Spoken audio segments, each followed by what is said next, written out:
Ready. Okay. Hi, John Mark. Welcome to the Sisterhood. It's great to be here. It feels a little odd to hear that phrase, welcome to the sisterhood, but I'll take it.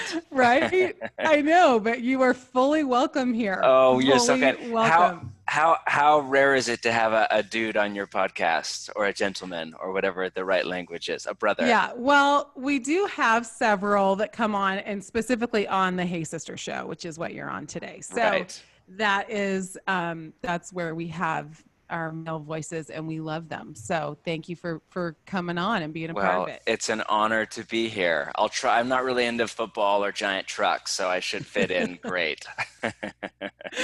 Well, and I need to tell you, there is a recent sermon that you gave that is going down as one of my favorite sermons of all time. Oh, you're so kind. Which No, one was that? it's the one that is tell me if I get the title wrong, but is it a culture of honor? No, it's not. It's honor in a culture of contempt, or something. You have something before honor. I'm not saying the title right. Do you remember the title? Yeah. Yes. Community of honor in a culture of contempt. Yeah. Mm-hmm. Yes, a community of honor in a culture of contempt. I have listened to that sermon, I think 4 times. Oh, goodness. Wow. Yeah, that was honestly a lot of that material was from my friend John Tyson and a couple other friends of mine that I was just kind of synthesizing and recapturing, and it was really doing a work in my heart. That's one of those, sometimes you give a sermon and you're kind of on to the next thing. Sometimes you give a sermon and it's something that has been put into your life over many years. And then sometimes there's sermons like that are like you're giving it in real time as it's coming into your body and muscle memory and your soul. And so that one was one of those for me. It was like very much out of my life, but like current in real time, and I'm still thinking about that almost every day. Like, what would a culture of honor look like in this moment? It's so I think foreign. You lived in Portland. Changes everything. It is not that Portland culture. Changes everything. Yeah. Yes. Well, right. So you are in Portland. So I want to hear, are you from there? Where are your roots? Bay Area originally, grew up in California and came here when I was a teenager. My dad is a pastor and he took a job at a church in the greater Portland area. And so kind of came here in my teenage years and have been here for quite a while now. And so where did your college journey take you? That's kind of a long, complex story. I went down to Southern Oregon for a few years, did a pastoral thing. I played in a band for a while. I got married at like 12 years old, super young, came back, finished college online, I ended up going to seminary in Portland at Western Seminary. And, so yeah, that's a very simple question with kind of a long, complex answer. Right. Okay. And then you were at a different church for a long time, correct? Well, not really. Depends how you interpret the data. I've really worked at the same church that we planted 16 years ago. It's just I was on a team that planted this church with my dad and some other people 16 years ago, and it was out in Beaverton, which is kind of suburban side of Portland. And we then my heart was always in the city, and I live in the city, and that was always kind of where the gravity was pressing down on my heart. And so we eventually planted kind of a location in the city that is now our church. And we did the multi-site kind of church thing for a number of years. And for all sorts of reasons, almost all of them very healthy and good, we decided to kind of just let each church become an autonomous church, which kind of standalone church. So when that happened, I really wanted just to land in the city. I was leading this. At that point, it was very much a mega church, and I was preaching 6 times every Sunday, and we had 93 people on staff. And on one level, it was just such kindness of God. On the other level, I learned the hard way that's just not what I want to do with my life. So I kind of demoted myself and stepped out of that role. So I didn't really leave the church. It's more like I just limited my role to our church in the city, and then that became an autonomous church. All of them did. So it's all good. It's all healthy. And so yeah, so we've basically been here church planting in this city for 16 years. Okay. And I did hear, it must have been on a sermon I was listening to, that you're an INTJ. Oh yeah, that rumor is out. The rumor is out. Why do you bring that up? Because I'm thinking about your decision to leave the mega church and having all of that, action happening. So I'm married to an INTJ. Oh, wow. You got it. Yeah. So when you talk about that, I mean, especially exhausting for an INTJ, like exhausting for anyone that pace. Yes. But for that personality, that's just really a killer. It was really, yeah, I have like the right mind for it. Kind of like they say ENTJs are the best leaders in the world, and I think that, I didn't know that. I don't know what that means. Like, I mean, there's so many different types of people that are fantastic leaders, but I think that's what, MPTS calls the natural born leader. Like a ridiculous proportion of Fortune 100 companies and 500 companies are ENTJs. So I have that mind, like my mind thinks in that like hyper strategic way. Like don't let your husband ever do the Google your Myers-Briggs type and then like a favorite movie. Have you ever done that where they bring up the 16 personality types? Oh, it's hilarious. And if you're an INTJ, it's horrible. But for most people, it's fun. But you like, for tons of different films and TV shows have it now. So the INTJ is always the bad guy, always. So Star Wars, I'm not even Darth Vader, which we all kind of have an affinity for. And he comes around in the end. I'm Emperor Palpatine, right? Or, Harry Potter, it's he who must not be named. Breaking Bad, it's Walter White. I mean, it's so the crazy. Evil genius, that like strategic, cunning, evil mastermind. So that's the mind that I have. And then I'm in this whole worldview where love is the telos of the whole spiritual journey. And I'm like, can't it be like evil strategic to take over the world? Can't that be the whole point of living? Yeah. No. So, I have the right mind for it, but I'm just so introverted and, melancholy in a healthy sense and artistic. And so I just realized, oh, wow, I think I'm much more helpful just teaching and thinking and studying and doing spiritual direction. I love the one-on-one space and I love speaking life into a community, but I'm not the like leader of leaders, let me manage 19,000 people. And that's just not who I am. And so, that was like an early kind of midlife crisis, but I'm so grateful for it. And just that hard coming to accept who you actually are and live in the limitations of that. That's been a key part of my journey that was really hard, but I'm so grateful for. Yeah. So this really, I'm assuming that exodus was the catalyst for your big decision to step back and live life differently, live life in such a way that you would unwind from this pace. So, but it sounds like you went to someone to talk about this, a mentor. Who was that and what did he say to you? Well, by the grace of God, there've been a number of key mentor type figures that have come into my life, kind of Robert Bly, you're familiar with him at all? He was a poet from the 1970s, and he wrote this odd little book called Iron John. He's a totally secular, left-leaning 70s poet, intellectual. And he wrote a book on masculinity, which you would not expect. It's really fascinating. And he does a lot of archetypal work and writes a lot about the mentor. And he calls the mentor the male mother. And I really like that imagery of a mentor, especially as a man, like as a male mother, kind of nurturing and bringing to birth kind of the adult you know what I mean? As you kind of blossom and flourish as you age kind of thing. So I had a number come into my life at key strategic moments to help me make that decision to kind of just go on a different trajectory. And, I was I was 33, I think, when I made all that. There's a gift about once you enter your 30s. I think I always say this, our church is so young because, we're right in the city. And the demographic of the city is incredibly young, lots of 20-somethings in the church. And I always, remind them that when you're in your 20s, human nature, your personhood feels really plastic. You have this sense of like, who will I become? And that feeling goes away, and it's eventually replaced by, dang, this is who I became, and you feel less plastic. I mean, we think of the phrase, you can't teach an old dog new tricks. And, who says that? Not young people. Young people never say that. It's older people that say that. And, there's truth in that and lies in that and neuroplasticity and all that stuff. But the truth in that is, I think by my early 30s, I had enough of a track record, enough of a kind of character arc to plot who I was becoming and to look out on the horizon and kind of project that character arc out into my 40s, 50s, 60s, 70s. And the vision that came to my mind's eye was like really not pretty, of who I was. I was not becoming a person of love and joy and peace and Christ-like freedom. So I think that kind of brought me to like a really, key moment. And that's when I came across, John Ortberg, who is a pastor a generation ahead of me that I love and adore. And I wouldn't call him a mentor. I would just call him an older, wiser pastor who occasionally lets me have lunch with him and ask him a lot of questions. So we're actually having lunch together next week. I can't wait.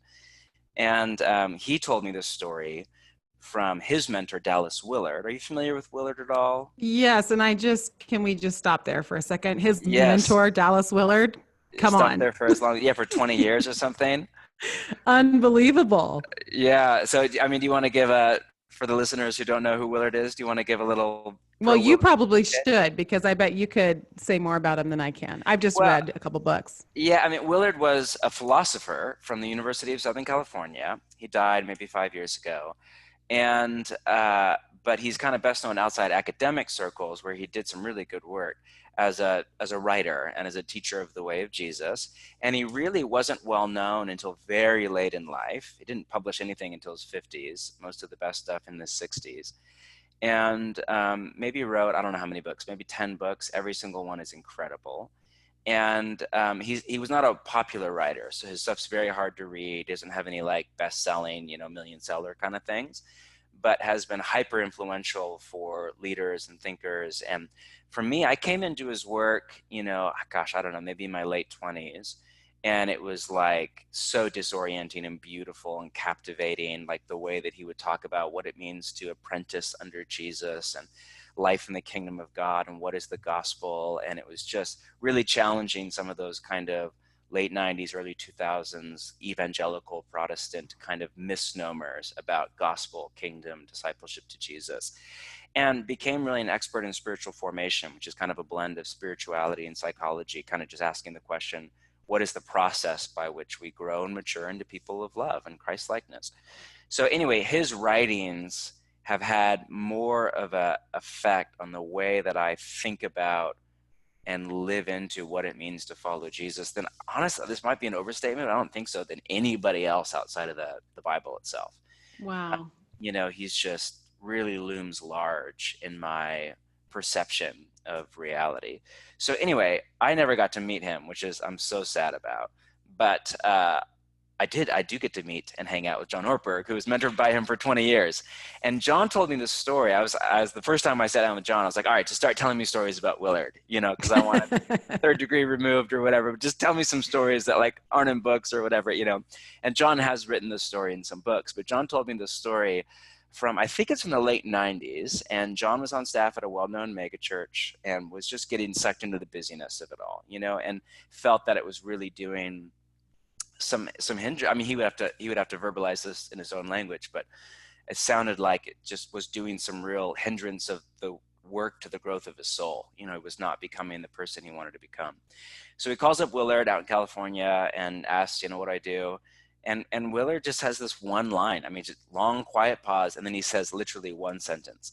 He says, you must ruthlessly eliminate hurry from your life. And then he's just quiet. That's it. And John, writes that down and is like, okay, that's amazing. What else?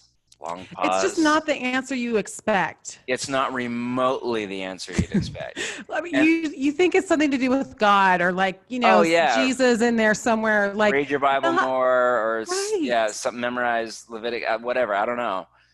Yes, just one line. And you think it'd be like a 30-minute monologue. One line. You must ruthlessly eliminate hurry from your life. Quiet pause. John says, what else? Willard's quiet for another minute and then says, there is nothing else. And then he says, hurry is the great enemy of spiritual life in our day. And then he repeats himself, you must ruthlessly eliminate hurry from your life. And, when I first heard that story, I had two kind of opposite reactions. My mind kind of said, that's ridiculous. Hurry is the great enemy of spiritual life in our day. Like hurry. Right. I live in like one of the most insane, crazy, far left, secular, super post-Christian cities in America, about the world. And I don't know if you were to say like, what's the greatest challenge to following Jesus and helping other people follow Jesus in this? I don't like have some preloaded answer, but I don't know. My top 10 would have been, I don't know, politics and liberal theology and gap between the rich and the poor and systemic injustice or whatever. I don't think hurry would have even been on the list, much less number one, So I think my mind kind of thought, really? Hurry is the great enemy of spiritual, like that's the main problem, But then a deeper part of me, like at a gut kind of level, like I think the best analogy I can think of is, have you ever seen like a tuning fork that they use for pianos and stuff like that? Yes. And they'll hit this tuning fork and it like reverberates and the glass shakes, you know what I mean? And it's like this really like, I don't understand the science of it, but this incredibly deep inner ear experience where there's a resonance with reality, with this is the key, the tone, the real. This is built into nature itself. That's what a tuning fork is discovering, is this sound, middle C or whatever, that's in nature itself. And so at a gut level, I had that moment. It's just like my mind was saying, what? And my gut was saying, oh my gosh, that you just like hit tuning fork level correspondence with reality. There's something here. And I think that began just a pretty radical re-examination of how I want to kind of move through the world and at what pace I want to move through the world. Mm-hmm. So how would you describe the pace you were living? Like even just in your own feelings and how you were processing that pace. Yeah, I mean it's just common. It's how most of us feel. Hurried all the time, like always in a hurry, even though I kind of was less and less enjoying my life. And like what was I rushing to get to, But I'm like, I was in such a rush to become a grouchy, stressed out, exhausted, unhappy, unloving person. Like what was the rush to that? But yeah, always in a hurry, always not just busy, but over busy, lots of stress. Anxiety became my new normal. I carry stress really in my body, felt it in my body, that stress, that tension. I was not happy. I'm not a naturally happy person to begin with. And so then you throw all that stress and, all of that on top of me. Felt really like kind of just not present to God. I was doing my spiritual disciplines, and at least the ones that I had been brought up into, but was really struggling to sense God's presence and enjoy his presence through the day. And above all, just like was living with a lot of anger and irritation and frustration with the people around me. So the way that I was present to people around me, not that I like have it all figured out now, but back then for sure, present to my wife and my children and close friends it was not compassionate, unhurried, present in love. It was, distracted, easily agitated, hypersensitive, a little bit angry and caustic. That was who I was to people. Which is a little bit of a problem when you're a pastor and your whole job is to help people become people of love. Not great when you're that guy. And were you someone who could self-diagnose yourself at that time? Like you could see that? Yes. Okay. Yeah, I was late to the party, but I think I was pretty self-aware. I was aware that I didn't like who I was becoming. I was aware that there was a growing gap at an emotional and relational level and even spiritual level between who I was and the vision of Jesus that I was reading about in the New Testament. And I was aware that something in my life was seriously off. I just could not figure out what the heck to do to fix it. And so the idea of hurry as kind of the issues underneath all the other issues, it was almost like, I don't know if you've ever been through any like health issues where you have all these different symptoms and they could be 1,000 different things and it's likely more than one cause. It's likely, 3, 4, 5, 10 different, body is complex. And then there comes that moment through the ambiguity, the confusion, the frustration, the not feeling good, when a doctor gives you a diagnosis and says, this is what's wrong. And this is kind of the root issue underneath all the symptoms that you're feeling. And there's just this immediate emotional relief that comes with, even if it's really bad news, even if it's like it's cancer or it's this, actually like at a psychological level, most people experience happiness. when they've been living with any kind of chronic but undiagnosed health problems. It's an odd psychological thing, because there's a power in naming what's wrong and naming what the root cause is. And so I think for me, naming hurry, there were other things for sure that were in there, but all these symptoms of not becoming a person of love, anger, anxiety, lack of happiness, feeling constantly stressed out, over busy, all of these symptoms to really name, what's underneath all of this is hurry. And hurry is connected to way more than just like the speed that we move and talk and think at. It's way more connected to like what's actually driving us and what's actually moving us through the world, and what are our desires, our priorities, our identity, our self-worth, our spirituality. Like it's about so many, Ortberg has this beautiful line about busyness that, or maybe it's about hurry. Hurry isn't just a sign of a disordered schedule, it's a sign of a disordered heart. And you know what I mean? Meaning Wow. when we're spinning out of control, it's not necessarily just a sign that we have a lot of stuff to do, that we had a crazy week. Sometimes it's just that. But often it's like something's disordered at a soul level. And hurry is this gracious gift from God saying, oop, here's something you need to meet me in. It's just so true. I mean, I think about my worst moments, and they're pretty much usually around hurry, usually around that. Same here. I'm pressed. Like it's that feeling you get when you're just pressed. Yep. And so you explode because you're freaking out. Yeah. It's just going to come out. It just is, because you already have this like inner turmoil happening. And then that's whatever's happening in here is going to come out externally, right? It's just that is the correlation. You cannot protect the internal from the external. It's all fluid. And so it's true that is what happens when we're living at a pace that is unsustainable. Yeah. So where did you go with that? I mean, once you heard that from him, where did you take that? Well, I mean, I think like everything, you start with, you have to have vision in your mind's eye. So like, have you read about Willard's VIM, vision, intention, means? Have you read, I'm not sure which of the Willard books you've read, but. No, I haven't. In Renovation of the Heart, which is one of his books on spiritual formation, he uses this really simple little acronym for spiritual formation or just human change in general, VIM, or vision, intention, means.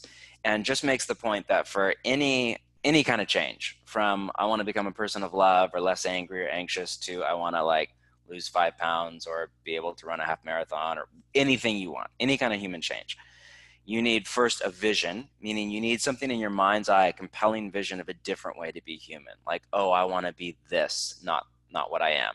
I want to change and become that, whatever that is, more generous or more relaxed or whatever.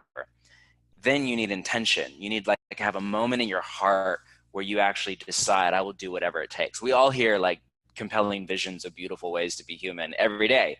And then we're like, nah, that's too much work. You know what I mean? I'll watch, like I saw an ad yesterday on the internet before like some YouTube thing or whatever. And it was this like impeccable, like, athletic runner person who just looked cut to the core, doing all these different like running exercises. And I was like, oh man, what I would give to look like that, what I would give to have washboard abs and be, you know what I mean? And then he's doing all this stuff and you're like, oh, that's so compelling. Nah, you know what I mean? Because then I think about, do I want to spend 2 hours a day just throwing up at the side of the track at the local high school, just killing myself, to try to become something that genetically I'll never look like that no matter what I do, Totally. So you have to have that moment. If a vision's not enough, you have to have a moment of intention, like a settled, like in your heart, you have to decide, okay, I want to do this. But this is where so many people fall off. You also have to have means. It means you have to have like some practice or small creative next step. So if you want to, I'm going to run a marathon, hopefully next year. So I have a vision in my mind. I've decided in my heart, but it's not enough to be like, I'm really going to do it. It's going to be awesome and just aspirational. Like I have to actually have a workout routine, a running partner for long runs. I need to get some new gear for it. I need to like work out my schedule. What day am I going to do my long runs, especially as we get closer, and those are like a couple hours long. So if I don't get all of those means set up, it will never be anything more than an aspirational idea. And so this is a huge problem in the church, because most preaching, teaching, most books, most podcasts, most experiences, most events, most conferences are all vision and intention and almost no means. So we walk away a lot with like this really compelling vision of life with Jesus, or life in the kingdom, or a life without hurry, whatever the example is. And often we have these aspirational, emotional moments in our heart where we're like, yes, I want that. And then by Tuesday, we can't even remember what we talked about, much less like have gotten it into our bodies. And it's, hello, New Year's resolutions. Hello. Yeah, exactly. And, some overwhelming, depends what study you read, but like, I think the lowest I've ever read is 72% of them fail. I think mostly it's like 96 or something, because as long as things remain ideas and aspirational ideas, they have to get into our muscle memory. They have to just get into our body through habits or practices or spiritual disciplines. So the means thing is really important. So all that to say, I think it started just with a vision, and I can't underestimate that. Like the vision I had before was, again, INTJ, like, my wife used to always tease me. There was this cartoon, I'm dating myself here, forever ago, called Pinky and the Brain. Do you remember that at all? Uh-huh. And there was this line, I can't remember. I think Pinky would say to the Brain, "What do you want to do today, Brain?" And Brain would say, "Same thing we do every day, Pinky, try to take over the world," And my wife used to always say, like, "You're the Brain." You know what I mean? Like, "What do you want to do today, honey? Try to take over the world." And that was my vision. You know what I mean? Like, my vision was just, what all can we do? How much can we accomplish? And not necessarily in a domineering way, but, we were growing by thousands of people and planting churches all over and doing all this stuff. And I was writing books and I was starting all these things. And that was kind of my vision, was a life of more, a life of, what my therapist calls the gospel of upward mobility, just kind of more upward. And so I think it was a whole other vision of a different way to be human for me. And everybody's different. My wife and I are polar opposites. So for her journey was very different. But for me, there was you hear the Christian cliches, being is more important than doing. And I've always hated that. And that's a weird bifurcation that doesn't even make practical sense, blah, blah, blah. But I think my vision of life was so about doing. And it was more about what I did than who I was becoming, and the relationships that I was cultivating with God and other people. And so I think a slower, less hurried life for me was really more about living more for my soul. It was more about becoming a person of love and joy and peace, and prioritizing who I'm becoming and following Jesus over what I'm doing, though what I'm doing is very important, and prioritizing relationships over tasks. And for me, that's like counter to everything in my personality. Yeah. And so it started with that vision. And then, from there, once I kind of had the moment of intention, like, oh my gosh, there were a lot of means. Some of them were massive. Like, I quit my job or demoted myself basically. And I went on a 3-month sabbatical. And then when I came back, we moved house. I wanted to live walking distance from our church. And I just wanted to live a radically different life. And so I radically, had the privilege. I could do this. I reordered my schedule, said no to 1,000 different things, like way simplified my life, and began to really work on kind of a rule of life, some practices or means. Sabbath entered my life around that time, and it has become one of the most life-changing practices, means I've ever done. Daily office, moments throughout the day of silence and solitude, life in community, like living around a table. These became some like really deeply ingrained practices that have been very, very, countercultural, very like acts of resistance against the hurry of the world that we live in. Because even if you decide to live without hurry in this world with a phone and a family and a job, oh my gosh, I mean, it's like the epitome of swimming upstream, Absolutely. So if it's just an idea and an aspiration, it will never be anything more than that, has to get into your body. So I'd like to get into the practices, but before we do, I want to talk about the cost, because Yeah. there is a cost to the decisions that you make. There's a cost to your family. There's a cost financially, most Mhm. likely, to Yeah. doing that. I would say that's probably one of the most significant ones if people are trying to do that in their lives. There's just a cost that comes with the decision to not hurry. So what has that been for you? What is the cost? What was the cost for you at that time? Yeah, well, it's so funny. I'm not sure that I'm ready to answer that yet because, on one level, I agree, of course, but on the other level, that actually hasn't really been my experience. So Interesting. there was this initial cost, step down, da da da, and yes, I took a massive pay cut and I stopped doing a lot of things, and a lot of those external metrics all went down for a season.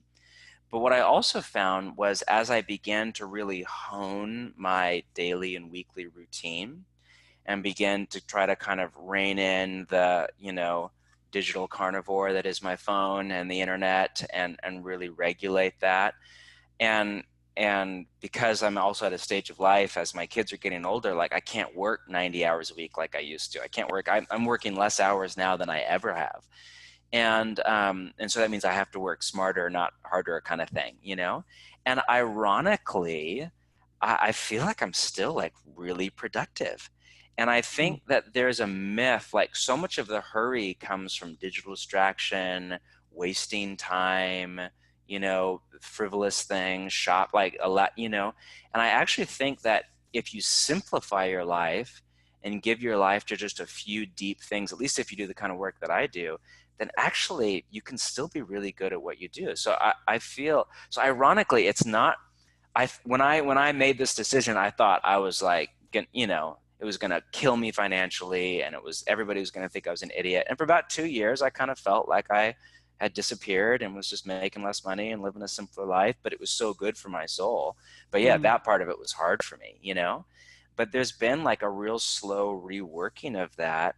And so, yeah, I guess I'm having a hard time answering that because, Willard, back to him, talked about Bonhoeffer's line, the cost of discipleship.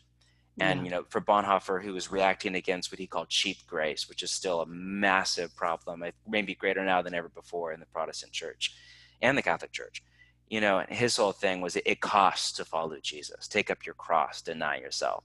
But Willard came back and said, yes, and we also have to like factor in the cost of non-discipleship.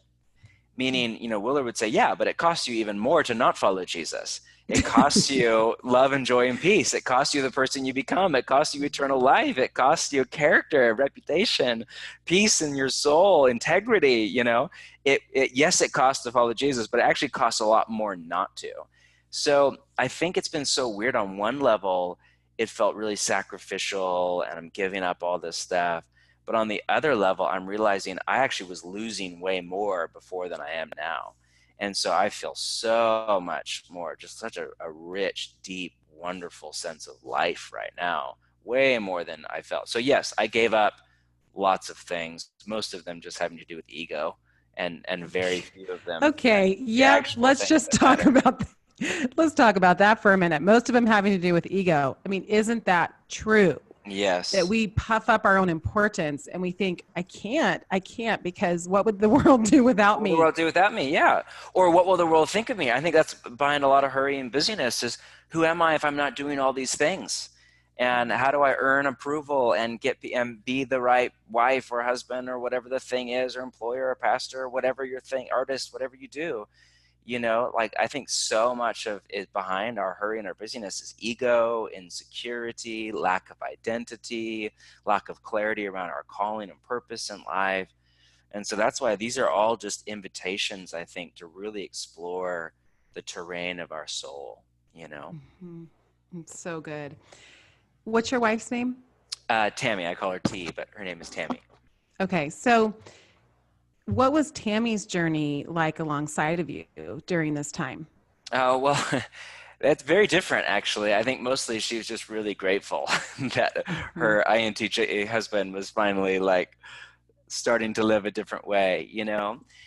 that was actually part of it, you know. So she is incredible. I mean, just an exquisite soul, like really, oh my gosh, what just a really precious person. And she was having a couple different things happen. You know, one, her personality is very laid back, very mellow. And so she's been more almost on the opposite journey, coming into like finding her voice and stepping out in empowerment and, you know, kind of the opposite. And there's been for men and women that identify with more traditional gender stereotypes or roles, you know, some people have talked about how for men and women, it's almost the opposite journey. So for a man, it's almost feels like this path of descent to humility, calmness. You know, for a woman, it's often more of a path of ascent, you know, more of empowerment and finding her voice. And of course, that does not remotely apply to everybody, but for my wife and I, it did. So there's some of that, but a big part of her journey has been chronic health issues that through all of this were getting worse and worse and worse and worse, and have massively kind of impacted her quality of life and our family life together. And the way that she's holding that, which is very much an ongoing thing, very cute even this last year, has been incredible with a lot of grace. But that, I think, has forced both of us with our totally different personalities to stare at the face of like our limitations that are significantly below what either of us would want. For her, massive limitations below the kind of wife and mother and friend and person that she wants to be because of her physical health issues and the way that it impairs her daily functioning. For me, some of my emotional limitations, realizing, oh wow, I can run at 90 miles per hour and get tons of crap done. What are we gonna do today? You know, brain, try to take over the world. Yeah. But I have some pretty actual decent emotional limitations. I can't do all of that stuff, work those hours, go at that pace, be connected at that level, and be a loving, listening, compassionate presence with the people I'm with. I have to pick. I have to either become loving like Jesus or go get all my crap done. Right. And, you know, and so that's a significant limitation. And it's like, oh, wow, I have this gear I can kick into and I can just go work crazy long days and get tons of stuff done. But I am not a person of love and joy and peace. I'm not living in the kingdom with Jesus most of those moments. So I think for both of us, it was that journey of accepting our limitations. And rather than just turning bitter against them, which is what I think most people do when they face the limitations, actually trying to find, like, how is God coming to us through these limitations? And what's the grace in here? What's the goodness? And how do we joyfully accept these limitations and live within them as the contours of the life that God has for us? Mm-hmm. There's a concept in Ken Weitzman's book, Create versus Copy, that I love so much. And he basically says when there's a narrowing margin, it opens up innovation. And Oh, I wow. love that concept that if you can flip the script a little bit and say, no, this narrowing margin is actually a really good thing because it's going to open up innovation in my life because I'll be forced to innovate. Yes, to do something different. Yes. And I just think that is a really profound concept if we can, you know, in our minds, change the way we're thinking about that limitation. I love it. Yes, love that. Oh, that's fantastic. Well, can we talk about some of your spiritual practices and maybe let's start with Sabbath. What does that look like for you? You mean like on a practical level or? On a practical level, like I want to get really practical with some of these, you know, as you're trying to eliminate hurry, that has been one of the things that you've done. Anchor practice for us. Yep. Yeah, I mean, it's really become the anchor practice emotionally as well as spiritually and for our kind of soul before God and really for our family too, especially as our kids get older and with that busier and out more, you know. Yeah, I mean, Sabbath for us, we came to later in life. You know, I came up in a church tradition where Sabbath wasn't even on my radar. If you had said Sabbath to me, you know, I didn't really have a category for it other than it was like an Old Testament Jewish thing, or there was the Seventh-day Adventists out there somewhere in the country that were into it, but we didn't really know any if that was weird. We didn't know what that was. So it was just not even on my radar, much less in my muscle memory. You know, we had a high view of like what we would have called in our tradition the Lord's Day. So Sunday was Lord's Day, it was church, at least in the morning, you know, but Austin, it was also like one of the busiest days of our week. And we got to the end of it. It was great, but it was exhausting, you know, it was not restful. So, so we had a little bit of a category of like a day set aside for rest and worship. a little bit, but not in the sense of Sabbath, and not holistic, and not a day of delight. It was like a day for church, really, which again, I'm all for church on Sabbath. I think beautifully those things go together. So yeah, I came into it later, and just discovering this like ancient practice of an entire 24-hour day set aside for the four movements of stopping, resting, delighting, and worshiping. So it's been transformative. I took to it like really fast, like, oh my gosh, for my hurried, stressed out soul, it was just incredible. My wife was actually like really slow to warm up to it. Now she adores it, more than I do maybe, but she was slow to warm it because it is a discipline, and she's like very high P on the Myers-Briggs, not a scheduled person, very spontaneous in the moment, kind of always last minute kind of thing. And so, to Sabbath takes a lot of prep. Just things like getting groceries shopped and emails answered and everything, because we turn our phones off, all devices go off for a full 24 hours. That takes a little bit of work. Yeah. And getting the house kind of cleaned up, and there's just getting the dog washed, the kids, errands run, like all the stuff we got to do. So I think she was later to adopt it, but then once she got in and tasted of how amazing it is, then I think we really began to get some traction. So yeah, we Sabbath because Sundays for us, I wish we could Sabbath on Sundays. I think that's by far the best day for most people, because then you can worship with your church as part of it. But for us, Sunday is just such a long work day, and I'm preaching, and we have night services. So we Sabbath Friday night through Saturday evening, and it's just incredible. We start with this big, huge meal.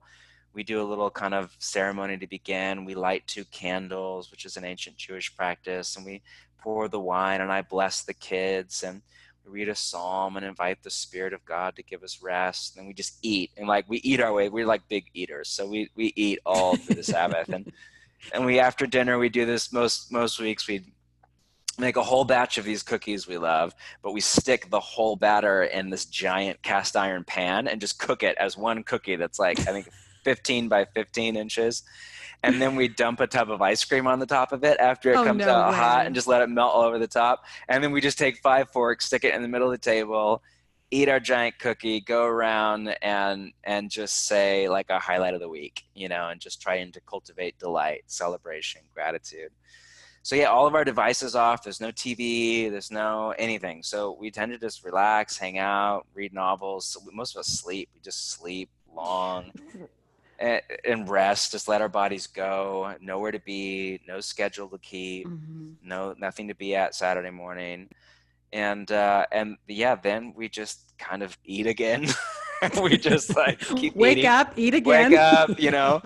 No, we'll just spend, we're all different, you know what I mean? So my wife is way more extroverted. She loves to go out with her friends in the afternoon for tea or coffee. And my boys love to go over to friends' houses or neighbors' houses. And I love to read. And so there's space for us to be together. We'll do a big brunch, and then space for each of us to kind of be apart. We always do another quiet time in the afternoon, and just the kids can play Legos or read, or whatever. Tammy can go out with her friend, whatever. And so it's just a day. It's just a day of delight. And we're kind of creatures of habit, so we don't go out much. We don't do much.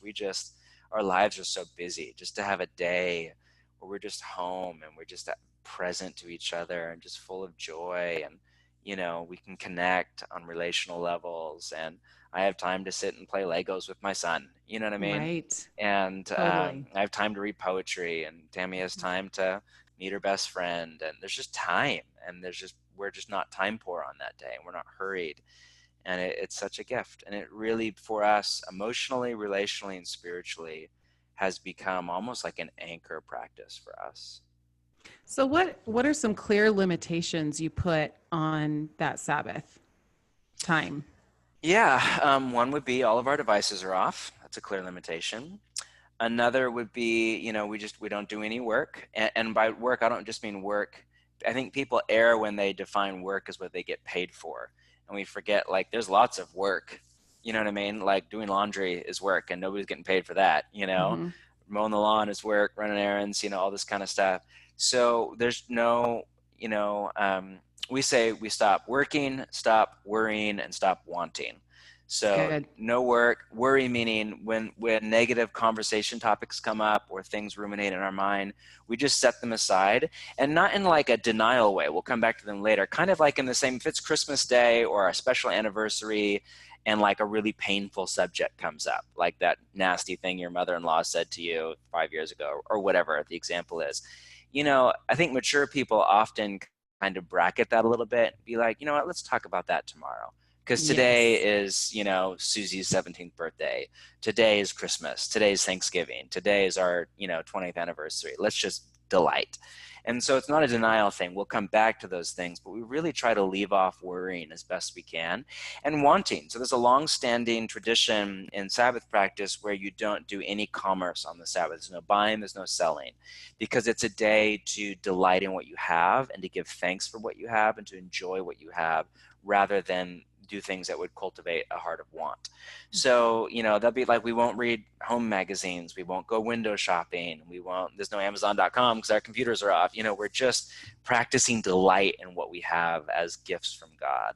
So those are some pretty severe limitations. You know what I mean? We're not buying things. We're not selling things. We're not really going out. Other than occasionally we'll go out and like get ice cream or donuts or something.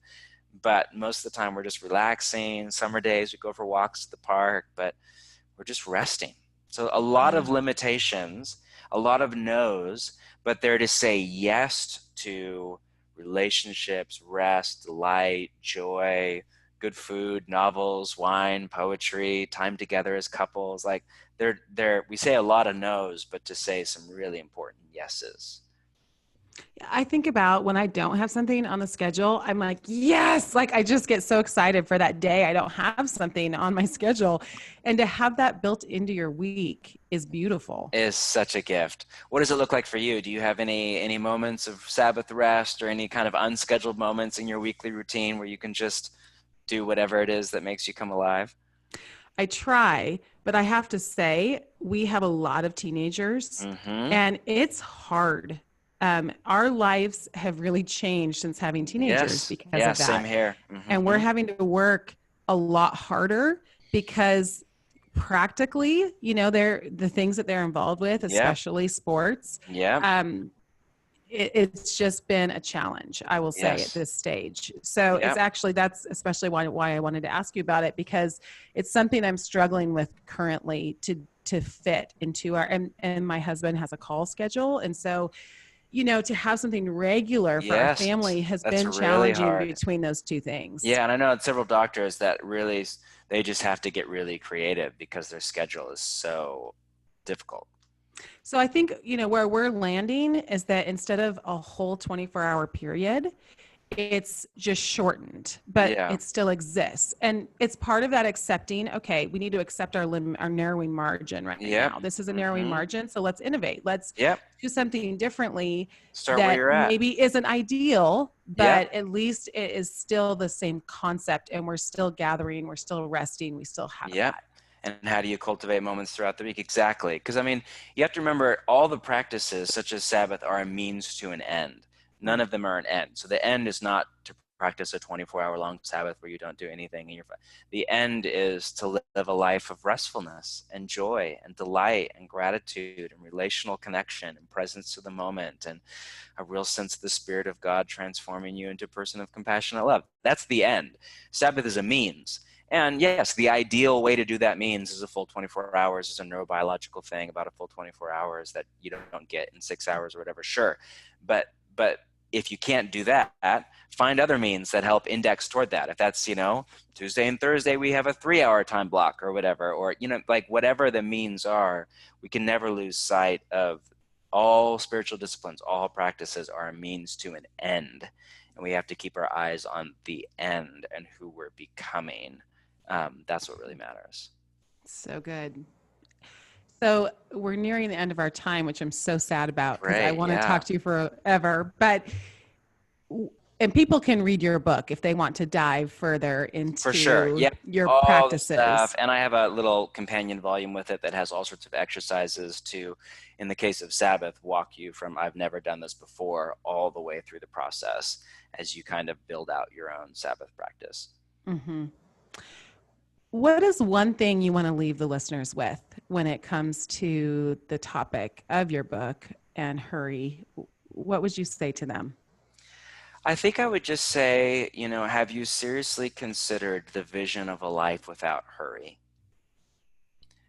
And is the way that you're living now, if you graciously but honestly chart the trajectory of that out a couple of decades, is it going to turn you into the kind of person that you want to become before God? And if the answer is yes, great. If the answer is no, then I would just say the time is always now to make whatever drastic decisions need to be made to alter the trajectory of your life to become the person of love and joy and peace that Jesus is calling you to become, Yes, beautiful. And I think there's so much good that happens when we ask ourselves those kinds of questions. Yes. And I think a lot of times we're scared to ask those questions because we instinctively know, it might mean some significant changes. It might mean less money. It might mean my kids don't get to do 4 sports. It might mean that, I have to deal with my digital addiction. I might need to reconsider this part of my job. Or it might just mean small things, it might mean very small things, but it might mean very big things. And so, and that dredges up insecurity in us. And it doesn't mean I'm a bad person, and that's why we have to have this conversation really graciously and gently with ourselves even, and just honestly, without self-deception or self-justification, but graciously. Nobody's mad at you. Nobody's angry. Just graciously before God, like a little daughter or son with their father. Let's explore together. How is hurry robbing me of my capacity for love and joy and peace and life with God and his kingdom, and what would it look like to slow down and to live a different kind of, not perfect. There's no perfect life. I don't live a perfect life. I get hurried. It's the worst. Don't ever write a book on hurry, because then every time you're in a hurry, you feel guilt and you think, I literally wrote the book on slowing down. Yes. What is wrong with, I'm just like, I've never felt more like a hypocrite ever than after writing this book. Because I live in a city, I have a phone, I'm raising 3 kids, I have teenagers, I have a demanding job, I travel. And I'm like, this is so in my vision, in my heart, in my practice, but it is hard and it's messy and I don't have this down. And man, but you have to you have to have a moment of intention, am I becoming the person that I want to become? Yeah. That's the question to sit with and to graciously and honestly ask yourself before God. Well, and I have to say, I feel like the way you ask questions and the way you speak just really does penetrate the heart. And so I do want to direct people to your podcast, the Bridgetown podcast, because it's been very influential in my life and I appreciate it so much. So kind. You're so kind. Well, have a great day. I know you're on your way to your run. And I'm going to go run. In classic level, it's pouring rain outside and I'm going to go get sopping wet right now for my daily run.